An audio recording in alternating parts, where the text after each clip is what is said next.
ಶ್ರೀಗುರುಭ್ಯೋ ನಮಃ ಪರಮಗುರುಭ್ಯೋ ನಮಃ. ಶ್ರೀಮದಾನಂದತೀರ್ಥಭಗವತ್ಪಾದಾಚಾರ್ಯಗುರುಭ್ಯೋ ನಮಃ. ಹರಿ ಓಂ. ನಾರಾಯಣಂ ಸುರಗುರುಂ ಜಗದೇಕನಾಥಂ ಭಕ್ತಪ್ರಿಯಂ ಸಕಲಲೋಕನಮಸ್ಕೃತಂ ಚ ತ್ರೈಗುಣ್ಯವರ್ಜಿತಮಜಂ ವಿಭುಮಾದ್ಯಮೀಶಂ ವಂದೇ ಭವಘ್ನಂ ಅಮರಾಸುರಸಿದ್ಧವಂದ್ಯಂ ವಿಜ್ಞಾನರೋಚಿಪರಿಪೂರಿತಾಂತರ್ಬಾಹ್ಯಾಂಡಕೋಶಂ ಹರಿತೋಪಲಾಭಂ ತರ್ಕಾಭಯೇತಂ ವಿಧಿಶರ್ವಪೂರ್ವಗೀರ್ವಾಣವಿಜ್ಞಾನದಮಾನತೋऽಸ್ಮಿ.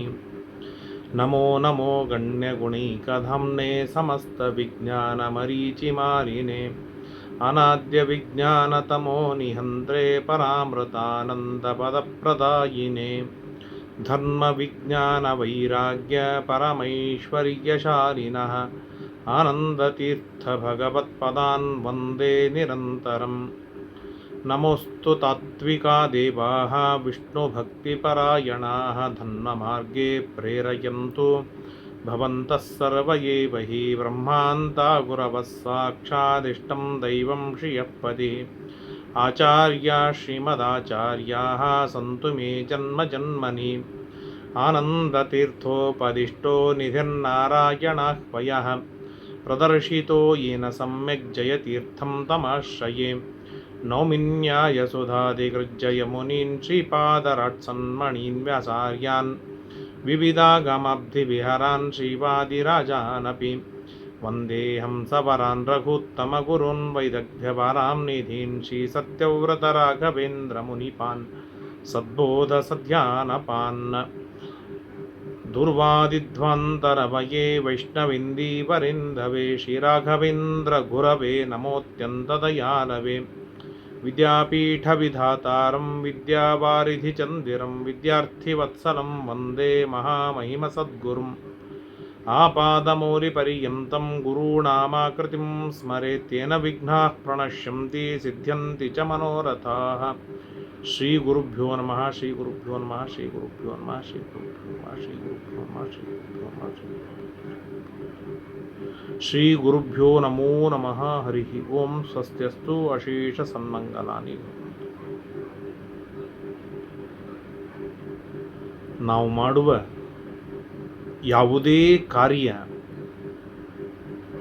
ಪರಿಪೂರ್ಣ ಯಶಸ್ವಿಯಾಗಿ ಆಗಬೇಕು ಎಂದಾದರೆ ಗುರು ನಮಸ್ಕಾರ ಪೂರ್ವಕ ಪ್ರಾರಂಭಿಸಿ ಗುರು ಸಮರ್ಪಣಾಂತವಾಗಿದ್ದರೆ ಆ ಕಾರ್ಯ 100ಕ್ಕೆ 100ರಷ್ಟು ಯಶಸ್ವಿಯಾಗತ್ತೆ. ಗುರು ಸ್ಮರಣಪೂರ್ವಕ ಗುರು ನಮಸ್ಕಾರ ಪೂರ್ವಕ ಆರಂಭಿಸಿದ ಕಾರ್ಯ ಗುರು ಸಮರ್ಪಣಾಂತವಾದಾಗ ಆ ಕಾರ್ಯ 100ಕ್ಕೆ 100ರಷ್ಟು ಯಶಸ್ವಿಯಾಗತ್ತೆ. ಇದರಲ್ಲಿ ಯಾವ ಸಂಶಯವಿಲ್ಲ. ಅಂತಹ ಶ್ರೇಷ್ಠವಾದ ಸ್ಥಾನವಿರುವುದು ಗುರುವಿಗೆ. ಆ ಗುರುಗಳನ್ನು ಪ್ರತಿನಿತ್ಯ ಸ್ಮರಣೆಯನ್ನು ಮಾಡುವುದು ಶಿಷ್ಯರ ಆದ್ಯ ಕರ್ತವ್ಯವಾಗಿದೆ. ಅದರಲ್ಲೂ ವಿಶೇಷವಾಗಿ ವ್ಯಾಸಪೂರ್ಣಿಮಾ ಗುರುಪೂರ್ಣಿಮಾ ಈ ಶುಭ ದಿನದಂದು ಗುರುಗಳನ್ನು ವಿಶೇಷವಾಗಿ ಸ್ಮರಣೆಯನ್ನು ಮಾಡುವುದು ನಮ್ಮ ಅನೂಚಾನವಾದ ಸಂಪ್ರದಾಯದಲ್ಲಿ ಬಂದಿದೆ. ಜಗದ್ಗುರುಗಳಾದ ವೇದವ್ಯಾಸ ದೇವರನ್ನು ವಿಶೇಷವಾಗಿ ಆರಾಧನೆ ಮಾಡಿದ ಪೂಜೆ ಮಾಡಿದ ದಿನ ಬ್ರಹ್ಮಾದಿ ಎಲ್ಲ ದೇವತೆಗಳು ಸೇರಿ ವಿಶೇಷವಾಗಿ ಆರಾಧನೆಯನ್ನು ಈ ಶುಭ ದಿನದಂದು ಮಾಡಿದ್ದಾರೆ. ಆದ್ದರಿಂದಾಗಿ ಅಂದಿನಿಂದ ಇಂದಿನವರೆಗೆ ಎಲ್ಲ ಗುರುಗಳನ್ನು ಆರಾಧಿಸುವುದು ನಮ್ಮ ಒಂದು ಪದ್ಧತಿಯಲ್ಲಿ ಬಂದಿದೆ. ಹಾಗಾಗಿ ಈ ಪೌರ್ಣಿಮೆಗೆ ಇಂದು ವ್ಯಾಸಪೌರ್ಣಿಮಾ ವೇದವ್ಯಾಸ ದೇವರ ಪೂಜೆಯಾಗಿರುವುದರಿಂದ ಗುರುಗಳ ಪೂಜೆಯನ್ನು ಮಾಡೋಣದರಿಂದಾಗಿ ಗುರುಪೌರ್ಣಿಮಾ ಎಂಬುದಾಗಿಯೂ ಜಗತ್ತಿನಲ್ಲಿ ಪ್ರಸಿದ್ಧವಾಗಿದೆ.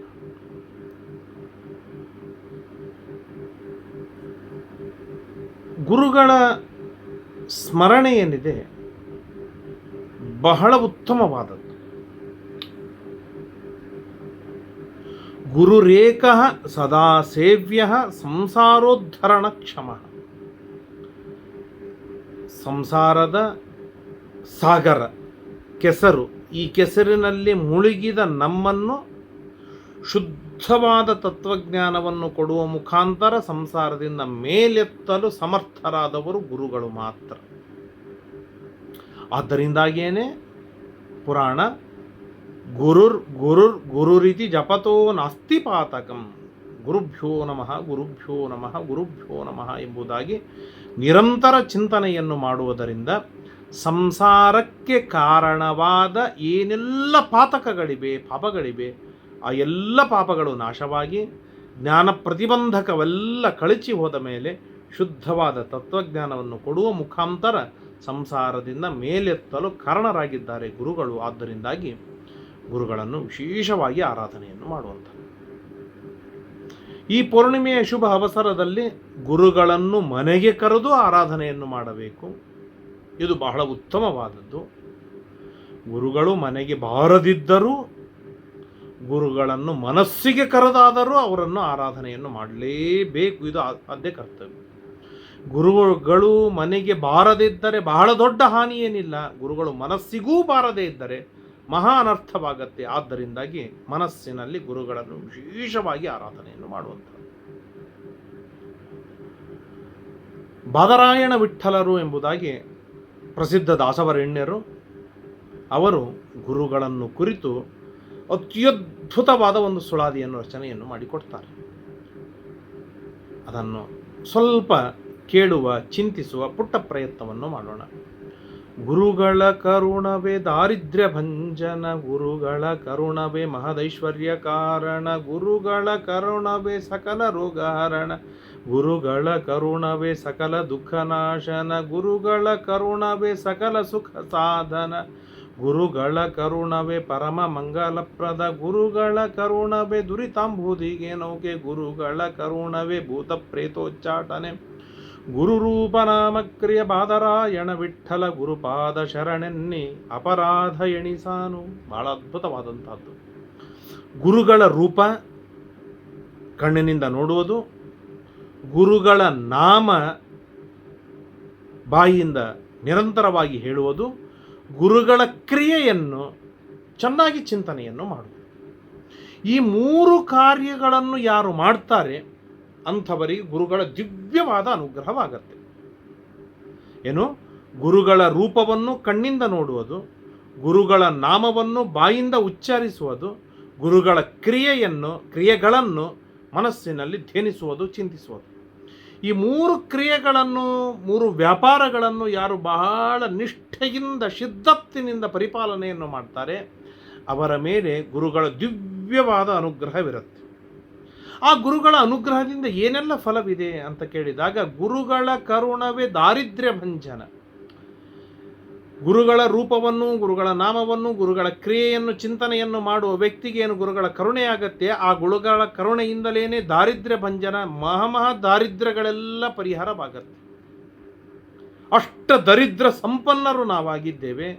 ಆ ಎಲ್ಲ ದರಿದ್ರಗಳು ಕೂಡ ದಿಕ್ಕಪಾಲಾಗಿ ಹೋಗುತ್ತೆ ಗುರುಗಳ ಕರುಣದಿಂದ. ಅಷ್ಟ ದಾರಿದ್ರ್ಯಗಳು ಹೋದ ಮೇಲೆ ಅಷ್ಟ ಐಶ್ವರ್ಯಗಳು ಬರುತ್ತೆ.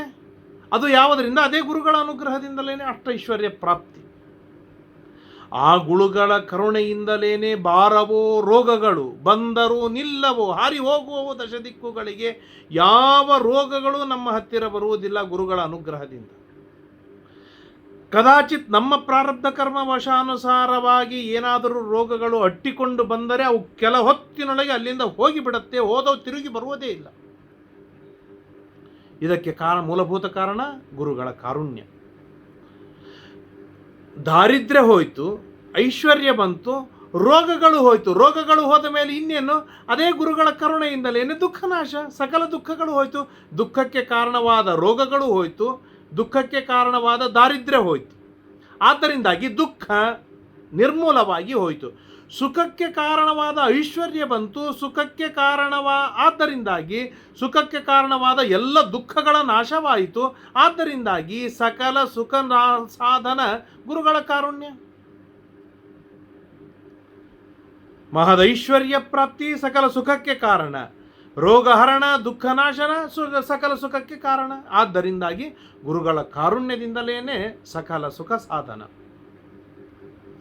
ಇದೇ ಗುರುಗಳ ಕಾರುಣ್ಯವೇ ಪರಮ ಮಂಗಲಪ್ರದ. ಮಾಡುವ ಎಲ್ಲ ಕ್ರಿಯೆಗಳಲ್ಲೂ ಮಾಂಗಲ್ಯವನ್ನು ಉಂಟು ಮಾಡುವುದು ಗುರುಗಳ ಕಾರುಣ್ಯ. ಆಡುವ ಎಲ್ಲ ಮಾತುಗಳಲ್ಲಿ ಮಾಂಗಲ್ಯವನ್ನು ಉಂಟು ಮಾಡುವುದು ಗುರುಗಳ ಕಾರುಣ್ಯ. ಮಾಡುವ ಎಲ್ಲ ವಿಚಾರಗಳಲ್ಲಿ ಮಂಗಲಮಯವಾಗಿರುವಂಥ ವಿಚಾರಗಳೇ ಬರುವಂತಹದ್ದು ಗುರುಗಳ ಕಾರುಣ್ಯ. ಆದ್ದರಿಂದಾಗಿಯೇ ಗುರುಗಳ ಕರುಣವೇ ಪರಮಮಂಗಲಪ್ರದ. ಇಷ್ಟೆಲ್ಲ ಆದ ಮೇಲೆ ಇನ್ನೇನು ಪರಮಮಂಗಲ ಅಂದರೆ ಮೋಕ್ಷಪ್ರದವೂ ಆಗಿದೆ. ಗುರುಗಳ ಕರುಣವೇ ದುರಿತಾಂಬುಧಿಗೆ ನೌಕೆ. ಗುರುಗಳ ಕಾರುಣ್ಯವೇನಿದೆ ದುರಿತಗಳ ಸಾಗರ.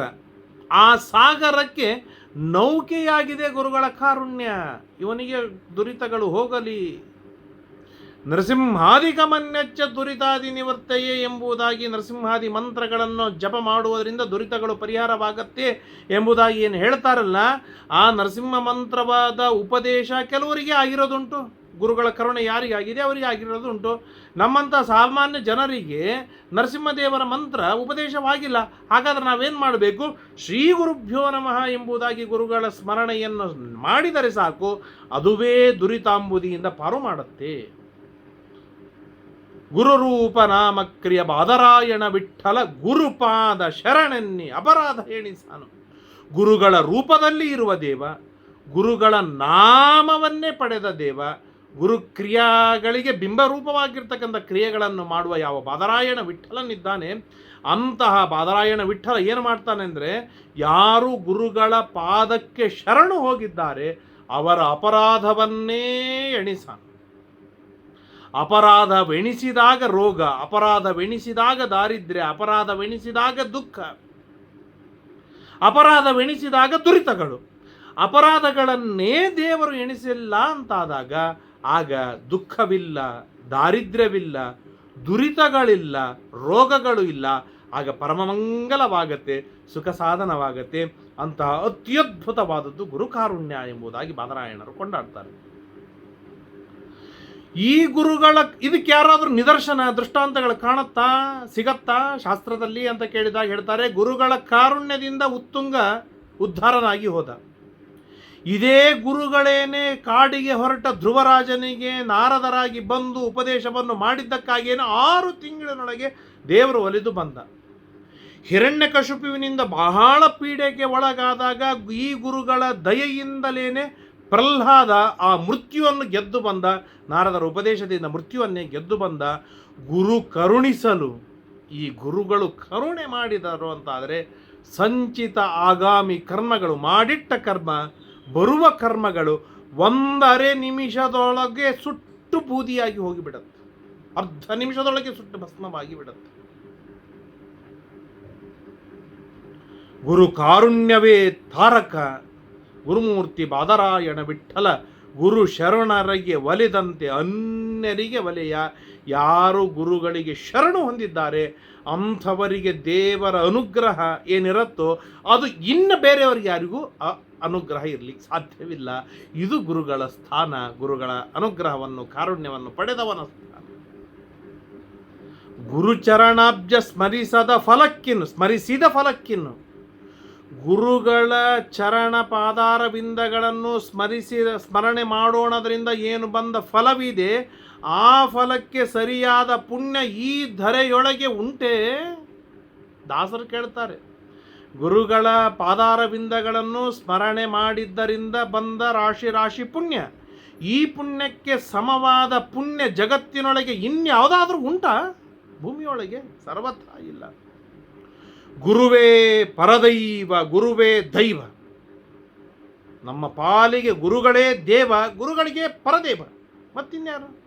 ಗುರುವಂತರ್ಯಾಮಿ ಬಾದರಾಯಣ ವಿಠ್ಠಲ ಗುರುವೆಂದೆನಿಸಿ ತನ್ನ ಶರಣ ಜನರ ಕಾವ. ಯಾರು ಗುರುಗಳು ಸಿಗದೇ ಇದ್ದಾಗ ಸ್ವಯಂ ದೇವರೇ ತಾನೇ ಗುರುವೆಂದೆನಿಸಿ ಶರಣ ಜನರನ್ನು ರಕ್ಷಣೆಯನ್ನು ಮಾಡ್ತಾನೆ. ಅರ್ಥಾತ್ ಏನು ಅಂತಂದರೆ, ತಾನು ಗುರುವಾಗಿ ನಿಂತು ಅನುಗ್ರಹವನ್ನು ಮಾಡ್ತಾನೆ ಹೊರತು ಗುರುಗಳು ಇಲ್ಲದೆ ತಾನು ಅನುಗ್ರಹವನ್ನು ಮಾಡುವುದಿಲ್ಲ. ಮಹಾಭಾರತದಲ್ಲಿ ಒಂದು ಸುಂದರವಾದ ಕಥೆ ಬರುತ್ತೆ. ಈಗ ನಾವು ಮಹಾಭಾರತದ ಯುದ್ಧ ಪರ್ವವನ್ನು ಕೇಳ್ತಾ ಇದ್ದೇವೆ. ಮುಂದೆ ದ್ರೋಣ ಪರ್ವದಲ್ಲಿ ಬರುವಂಥ ಒಂದು ಅದ್ಭುತವಾದ ಕಥೆ. ಏನು ಕಥೆ ಅಂತಂದರೆ, ಅಭಿಮನ್ಯು ಭೂಮಿ ಮೇಲೆ ಬೀಳ್ತಾನೆ. ಜಯದ್ರಥ ಅವನನ್ನು ಮೋಸ ಮಾಡಿ ಸಂಹಾರವನ್ನು ಮಾಡ್ತಾನೆ. ಈ ಸುದ್ದಿ ಅರ್ಜುನನಿಗೆ ಕಿವಿಗೆ ಬೀಳುತ್ತೆ. ಅರ್ಜುನ ಪ್ರತಿಜ್ಞೆ ಮಾಡ್ತಾನೆ, ನಾಳೆ ರಾತ್ರಿ ಆಗೋದ್ರೊಳಗೆ ಜಯದ್ರಥನನ್ನು ಸಂಹಾರವನ್ನು ಮಾಡೋದೇ ಇದ್ದರೆ ನಾನು ಅಗ್ನಿಪ್ರವೇಶವನ್ನು ಮಾಡ್ತೇನೆ ಅಂತ ಪ್ರತಿಜ್ಞೆಯನ್ನು ಮಾಡಿಬಿಟ್ಟು. ಕೃಷ್ಣನಿಗೆ ಟೆನ್ಷನ್. ಅರ್ಜುನ ಪ್ರತಿಜ್ಞೆ ಮಾಡಿ ಹೋಗಿ ಮಲಗಿಬಿಟ್ಟ. ಆಗ ಕೃಷ್ಣ ಇಂದಿನ ದಿನದ ರಾತ್ರಿ ಹೊತ್ತಿನೊಳಗೆ ಅರ್ಜುನನನ್ನು ಒಂದು ಅಂಶದಿಂದ ಕಿತ್ತಿಕೊಂಡು ಕರೆದುಕೊಂಡು ಹೋಗಿ ರುದ್ರದೇವರ ಹತ್ರ ಕರೆದುಕೊಂಡು ಹೋಗಿ ದಿವ್ಯವಾದ ಉಪದೇಶವನ್ನು ಮಾಡಿ ಪಾಶುಪತಾಸ್ತ್ರವನ್ನು ಕೊಟ್ಟು ಅನುಗ್ರಹವನ್ನು ಮಾಡಿಸಿ ಕರೆದುಕೊಂಡು ಬರ್ತಾನೆ. ಯಾಕೆ ಸ್ವಯಂ ಕೃಷ್ಣ 14 ಲೋಕಕ್ಕೆ ಒಡೆಯನಾದ ಸ್ವಯಂ ಶ್ರೀಕೃಷ್ಣನಿದ್ದಾಗ ಯಾಕೆ ರುದ್ರದೇವರ ಹತ್ರ ಕರ್ಕೊಂಡು ಹೋದ ದೇವರು ಅಂತ ಕೇಳಿದಾಗ ಶ್ರೀಮದ್ ಆಚಾರ್ಯರು ನಿರ್ಣಯವನ್ನು ಕೊಡ್ತಾರೆ. ಸ್ವಯಮೇವಾಖಿಲ ಜಗದ್ರಕ್ಷಾದ್ಯಮಿತ ಶಕ್ತಿಮಾನ್. ಸ್ವಯಂ ತಾನೇನೆ ಜಗತ್ತಿನ ರಕ್ಷಣೆ ಮೊದಲಾದ ಎಲ್ಲವನ್ನೂ ಮಾಡುವುದಕ್ಕೆ ಏನು ಬೇಕೋ ಎಲ್ಲ ಶಕ್ತಿ ಕೃಷ್ಣನಲ್ಲಿದೆ. ಹಾಗಿದ್ದರೂ ಅಪ್ಯಚ್ಯುತೋ ಗುರುದ್ವಾರ ಪ್ರಸಾದ ಕೃತಹಂತ್ವಿತಿ. ನಾನು ಗುರುಗಳ ದ್ವಾರನೇ ಅನುಗ್ರಹವನ್ನು ಮಾಡ್ತೇನೆ ಎನ್ನುವುದು ದೇವರ ದೊಡ್ಡದಾದ ಸಂಕಲ್ಪವಿದೆ. ಗುರುಗಳೇ ಸಿಕ್ಕಿಲ್ಲ ಅಂತಾದಾಗ ದಾಸರು ಹೇಳ್ತಾರೆ, ತಾನೇ ಗುರುವೆಂದೆನಿಸಿ ಅನುಗ್ರಹವನ್ನು ಮಾಡ್ತಾನೆ ಹೊರತು, ಆದರೆ ಗುರುವೆಂದೆನಿಸದೆ ತಾನು ದೇವರ ಎಂದಿಗೂ ಅನುಗ್ರಹವನ್ನು ಮಾಡಲಾರ. ಇದು ಗುರುವಿನ ಸ್ಥಾನ. ಆದ್ದರಿಂದಾಗಿ ಗುರುಗಳನ್ನು ವಿಶೇಷವಾಗಿ ಸ್ಮರಣೆಯನ್ನು ಮಾಡಬೇಕು. ದಾಸರು ಹೇಳ್ತಾರೆ, ಅನುಭವವಾದ ಮಾತನ್ನು ಪೇಳುವೆನು ಕೇಳಿ. ನಾನೊಂದು ಅನುಭವಿಸಿದ ಮಾತನ್ನು ಹೇಳ್ತೇನೆ ಕೇಳಿಲ್ಲಿ.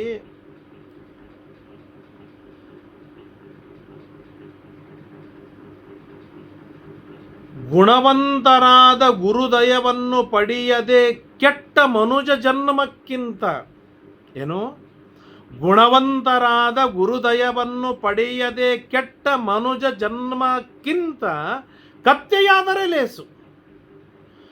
ಮಹಾಮಹಾ ಸದ್ಗುಣಗಳಿಂದ ಭೂಯಿಷ್ಠರಾದ ಗುರುಗಳ ದಯವನ್ನು ಪಡೆಯದೆ ಕೆಟ್ಟ ಮನುಜ ಶರೀರಕ್ಕಿಂತ ಜನ್ಮಕ್ಕಿಂತಲೂ ಕತ್ತೆಯಾಗುವುದೇ ಲೇಸು ಎಂಬುದಾಗಿ ದಾಸರು ಹೇಳ್ತಾರೆ. ಇದು ಗುರುಗಳ ಸ್ಥಾನ.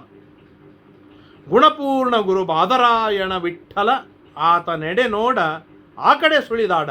ಇಲ್ಲ ನಮಗೆ ನಾನು ಕತ್ತೆಯೂ ಆಗಲಾರೆ, ಗುರುಗಳ ಅನುಗ್ರಹವನ್ನು ಪಡೆಯಲಾರೆ, ನನಗೆ ಬೇಕಾಗಿಲ್ಲ ಅಂತ ಹೇಳಿದ್ರೆ ಬಾದರಾಯಣ ವಿಠಲರು ಹೇಳ್ತಾರೆ, ಗುಣಪೂರ್ಣನಾದ ಜಗತ್ತಿಗೆ ಗುರುವಾದ ಯಾವ ಬಾದರಾಯಣ ವಿಠಲ ವೇದವ್ಯಾಸ ದೇವರಿದ್ದಾರೆ, ಗುರುಗಳ ಅನುಗ್ರಹವನ್ನು ಪಡೆಯದವನ ಕಡೆಗೆ ಎಂದಿಗೂ ನೋಡುವುದಿಲ್ಲ. ಆ ಕಡೆ ಸುಳಿದಾಡುವುದಿಲ್ಲ. ಈ ತರಹದ ದೇವರ ಕಣ್ಣಿಗೆ ಬೀಳದ, ದೇವರು ಎಂದಿಗೂ ಸುಳಿದಾಡದ ದುರವಸ್ಥೆಯೊಳಗೆ ಬೀಳಬೇಕಾಗತ್ತೆ ಗುರುಗಳ ಅನುಗ್ರಹವನ್ನು ಪಡೆಯದೇ ಇರುವಂತಹ ಮನುಷ್ಯ. ಆದ್ದರಿಂದಾಗಿ ಆ ತರಹದಿಂದ ಗುರುಗಳ ಅನುಗ್ರಹಕ್ಕೆ ಕಾರುಣ್ಯಕ್ಕೆ ಪಡೆಯದೆ ವಿಮುಖನಾಗಬಾರದು ಎನ್ನುವುದನ್ನು, ವಿಮುಖನಾಗುವುದೇ ಆಗಿತ್ತು ಅಂತಾಗಿದ್ದರೆ ಮನುಷ್ಯ ಜನ್ಮ ಸರ್ವತಾ ಬೇಕಾಗಿಲ್ಲ, ಕತ್ತೆಯಾದರೆ ಬಹಳ ಬೆಸ್ಟ್ ಅಂತಾರೆ ದಾಸರಾಯರು. ಪರಗತಿ ಬೇಕಾದ ಪುರುಷರು ಪರತರ ಗುರುಪಾದಾಶ್ರಯ ನಿರತರಾದ. ಪರಗತಿ ಬೇಕಾ? ಮೋಕ್ಷಾದಿ ಪುರುಷಾರ್ಥಗಳು ಬೇಕಾ? ಹಾಗಾದರೆ ಸರ್ವೋತ್ತಮರಾದ ಗುರುಗಳ ಪಾದಾಶ್ರಯವನ್ನು ನಿರಂತರವಾಗಿ ಆರಾಧಿಸಬೇಕು. ಗುರುಪಾದಾಶ್ರಯ ನಿರತರಾದ ವರಮಂದಿರ ಬಾಕುಳಿತನ ಧರಿಸಿ. ನೇರವಾಗಿ ಗುರುಗಳು ಸಿಗದೇ ಇದ್ದರೂ ಗುರುಗಳ ಪಾದಾರವಿಂದಗಳನ್ನು ಆಶ್ರಯವನ್ನು ಮಾಡಿರುವ ಯಾವ ಶ್ರೇಷ್ಠರಿದ್ದಾರೆ ಅಂಥವರ ಮನೆ ಬಾಗಿಲು ಕಾಯ್ದರೂ ಸಾಕು, ಅಂಥವರ ದಾಸರಾದರೂ ಸಾಕು. ಸಾಕ್ಷಾತ್ ಗುರುಗಳು ನಮಗೆ ಸಿಗದೇ ಇದ್ದರೂ ಗುರುಗಳ ಪಾದಾಶ್ರಯವನ್ನು ಕೊಂಡಂತಹ ಮಹಾತ್ಮರ ಮನೆ ಬಾಗಿಲ ಕಾಯ್ದರೂ ಸಾಕು, ಮಹಾತ್ಮರ ದಾಸನಾದರೂ ಸಾಕು, ಅವನಿಗೆ ಉದ್ಧಾರವಾಗತ್ತೆ. ಗುರುಗಳ ಪರಿವಾರವನ್ನು ಅನುಸರಿಸಿ, ಗುರುಗಳ ಆಜ್ಞಾ ಮೀರದೆ, ಗುರುಗಳನ್ನು ಅತಿಯಾಗಿ ಜರಿಯದೆ ಬೈಯದೆ, ಗುರುಗಳನ್ನು ಅಪಹಾಸ ಮಾಡದೆ, ಗುರುಗಳ ಪರಮ ಸಂತೋಷದಿಂದ ಗುರು ಸೇವೆಯನ್ನು ಯಾರು ಮಾಡ್ತಾರೆ ಅವರಿಗೆ ಗುರುಗಳ ದಿವ್ಯವಾದ ಅನುಗ್ರಹ ಆಗುವುದುಂಟು.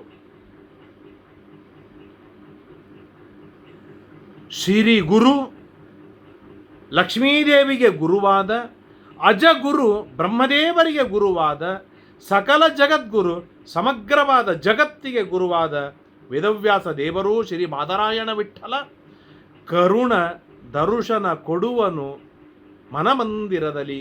ಈ ರೀತಿಯಾಗಿ ಗುರುಗಳ ಸೇವೆಯನ್ನು ಬಹಳ ಉತ್ತಮ ಗುಣಮಟ್ಟದಲ್ಲಿ ಯಾರು ಮಾಡ್ತಾರೆ, ಅಖಂಡವಾಗಿ ಗುರುಸ್ಮರಣೆಯನ್ನು ಮಾಡ್ತಾ ಗುರುಗಳ ಕಾರುಣ್ಯವನ್ನು ಪಡೆದಿದ್ದಾನೆ, ಅಂಥವನಿಗೆ ಲಾಭವೇನು? ಲಕ್ಷ್ಮೀದೇವಿಗೆ ಗುರುವಾದ, ಬ್ರಹ್ಮದೇವರಿಗೆ ಗುರುವಾದ, ಸಕಲ ಜಗತ್ತಿಗೆ ಗುರುವಾದ ಬಾದರಾಯಣ ವಿಠಲ ಸ್ವಯಂ ವೇದವ್ಯಾಸ ದೇವರು ಕರುಣೆ ಮಾಡಿ ಮನಮಂದಿರದೊಳಗೆ ದರ್ಶನವನ್ನು ಕೊಡುವ. ನಾನು ಮೊದಲಿಗೆ ಹೇಳಿದ್ನಲ್ಲ, ಮನೆಗೆ ದೇವರು ಬಾರದೇ ಇದ್ದರು, ಮನೆಗೆ ಗುರುಗಳು ಬಾರದೇ ಇದ್ದರು ಬಹಳ ಹಾನಿ ಏನಿಲ್ಲ. ಆದರೆ ಮನಸ್ಸಿನಲ್ಲಿಯೂ ಗುರುಗಳು ಬಾರದೇ ಇದ್ದರೆ ದೊಡ್ಡ ಹಾನಿ. ದೇವರೇ ಬರುವುದಿಲ್ಲ, ದೇವರೇ ಮನಮಂದಿರದೊಳಗೆ ದರ್ಶನ ಕೊಡಲಾರ. ಹಾಗಾದರೆ ದೇವರು ಮನಮಂದಿರದೊಳಗೆ ದರ್ಶನವನ್ನು ಕೊಡಬೇಕು ಎನ್ನುವ ಹಂಬಲ ನಮಗಿದ್ದರೆ ನಾವು ಮಾಡಬೇಕಾದ ಮೂಲಭೂತವಾದ ಕರ್ತವ್ಯ ಗುರುಗಳ ಕಾರುಣ್ಯವನ್ನು ಪಡೆಯೋದು. ಅದಕ್ಕಾಗಿ ಗುರುಗಳ ಚೆನ್ನಾಗಿ ಸೇವೆ. ಗುರುಗಳ ದಾಸರು ಹೇಳ್ತಾರಲ್ಲ, ಗುರುಗಳ ಪಾದಾಶ್ರಯವನ್ನು ಮಾಡಬೇಕು, ಗುರು ಪರಿವಾರದವನ್ನು ಅನುಸರಿಸಿ ಇರಬೇಕು. ಗುರುಗಳ ಪರಿವಾರದ ಸೇವೆ ಅಂತ ಹೇಳುವುದಿಲ್ಲ, ದಾಸರು ಹೇಳುವಾಗ ಭಾಳ ಸೊಗಸಾಗಿ ಹೇಳ್ತಾರೆ, ಗುರು ಪರಿವಾರವನ್ನು ಅನುಸರಿಸಿ ಇರಬೇಕು, ಗುರುಗಳ ಆಜ್ಞಾ ಮೀರದೇ ಇರಬೇಕು, ಗುರುಗಳಿಗೆ ಅತಿಯಾಗಿ ಜರಿಯದೆ ಬೈಯದೇ ಇರಬೇಕು, ಗುರುಗಳಿಗೆ ಅಪಹಾಸ ಮಾಡದೇ ಇರಬೇಕು.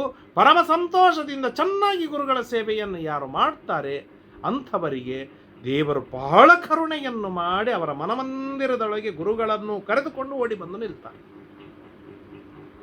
ಮುಂದೆ ಹೇಳ್ತಾರೆ ಬಹಳ ಅದ್ಭುತವಾದ್ದು, ಗುರುಭಕ್ತಿಯ ಪರಾಕಾಷ್ಠೆಯನ್ನು ಹೇಳ್ತಾರೆ.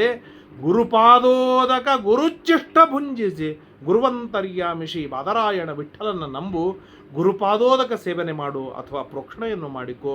ಗುರುಚಿಷ್ಟವನ್ನು ಅರ್ಥಾತ್ ಗುರುಗಳ ಎಂಜಲ ಅಂತ ಹೇಳುವುದಿಲ್ಲ, ಗುರುಚಿಷ್ಟ ಅಂದರೆ ಗುರುಗಳು ತಾವು ಊಟ ಮಾಡಿ ಪಾತ್ರೆಯಲ್ಲಿ ಉಳಿದ ಅನ್ನವೇನಿದೆ ಅದನ್ನು ಉಣ್ಣೋದು.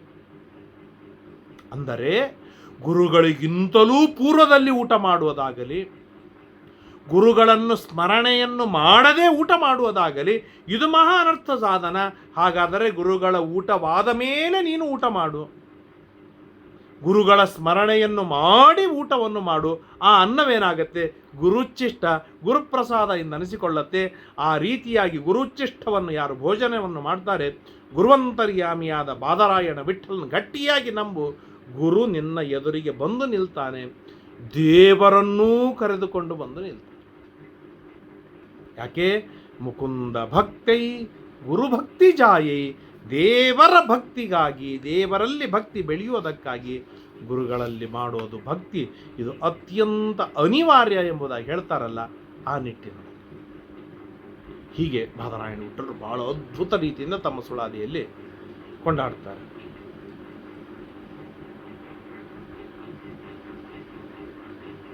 ಗುರುಸ್ಮರಣೆಯಿಂದ ಸಕಲಾಪತ್ತು ಪರಿಹಾರ, ಗುರುಸ್ಮರಣೆಯಿಂದ ಸಕಲ ಸಂಪದವು ನಿನಗೆ, ಗುರುಸ್ಮರಣೆಯಿಂದ ವಿಶೇಷ ಧನ ದೊರಕುವುದು, ಗುರುಸ್ಮರಣೆಯಿಂದ ಹರಿವಲಿದು ಪೊರೆಬ.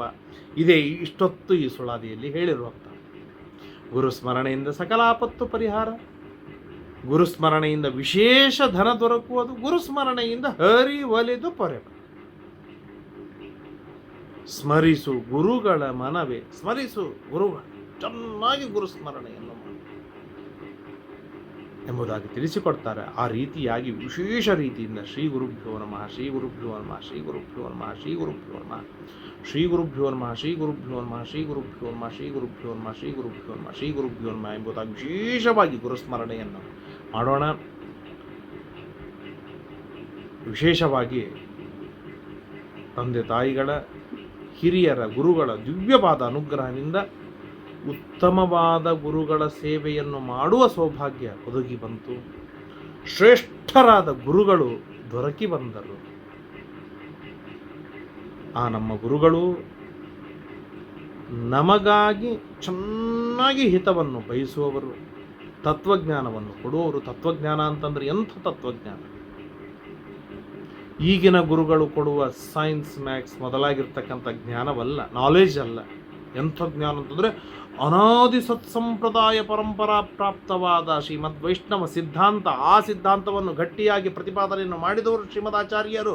ಆ ಶ್ರೀಮದಾಚಾರ್ಯರಿಂದ ಬಳುವಳಿಯಾಗಿ ಬಂದ ಶ್ರೀಮದ್ ಟೀಕಾಕೃತ್ಪಾದರು, ವ್ಯಾಸರಾಜರು ಮೊದಲಾದ ಜ್ಞಾನಿವರೇಣ್ಯರು, ರಾಯರು, ರಘುತ್ತಮರು, ವಿಜೇಂದ್ರರು ಮೊದಲಾದ ಜ್ಞಾನಿವರೇಣ್ಯರು ಕೊಟ್ಟಂಥ ದಿವ್ಯವಾಗಿರ್ತಕ್ಕಂಥ ಜ್ಞಾನವನ್ನು, ಉಪದೇಶವನ್ನು ಮಾಡಿದವರು ನಮ್ಮ ಗುರು. ಸಂಸಿದ್ಧ ಸಪ್ತಕೋಟಿ ಮಹಾಮಂತ್ರರಾಗಿರ್ತಕ್ಕಂಥ ಶ್ರೀಮದ್ ಆಚಾರ್ಯರು ಉದ್ಧರಣವನ್ನು ಮಾಡಿರ್ತಕ್ಕಂಥ 72 ಮಹಾಮಂತ್ರಗಳಲ್ಲಿ ಅನೇಕ ಮಂತ್ರಗಳನ್ನು, ಉಪದೇಶವನ್ನು, ಅನೂಚಾನ ಪರಂಪರೆಯಲ್ಲಿ ಬಂದ ಮಂತ್ರಗಳನ್ನು ಶುದ್ಧ ರೀತಿಯಿಂದ ಉಪದೇಶವನ್ನು ಮಾಡಿ ಅದನ್ನು ಜಪವನ್ನು ಮಾಡಿ ಸಿದ್ಧಿಯನ್ನು ಮಾಡಿಕೊಳ್ಳುವುದಕ್ಕೆ ಅನುಗ್ರಹವನ್ನು ಮಾಡಿಕೊಟ್ಟವರು ನಮ್ಮ ಗುರುಗಳು. ಏನೂ ಇಲ್ಲದ ವ್ಯಕ್ತಿಯನ್ನು ಜಗತ್ತಿನ 4 ಜನರು ನೋಡ್ತಾರೆ, ಮಾತಾಡ್ತಾರೆ, ಮಾತು ಕೇಳ್ತಾರೆ, ಸ್ವಲ್ಪ ₹1 ದಕ್ಷಿಣೆಯನ್ನು ಕೊಡ್ತಾರೆ, ಸ್ವಲ್ಪ ಆದರ ಗೌರವಗಳನ್ನು ಕೊಡ್ತಾರೆ ಅಂತಂದರೆ ಈ ಎಲ್ಲದಕ್ಕೂ ಪಾತ್ರನನ್ನಾಗಿ ಮಾಡಿದವರು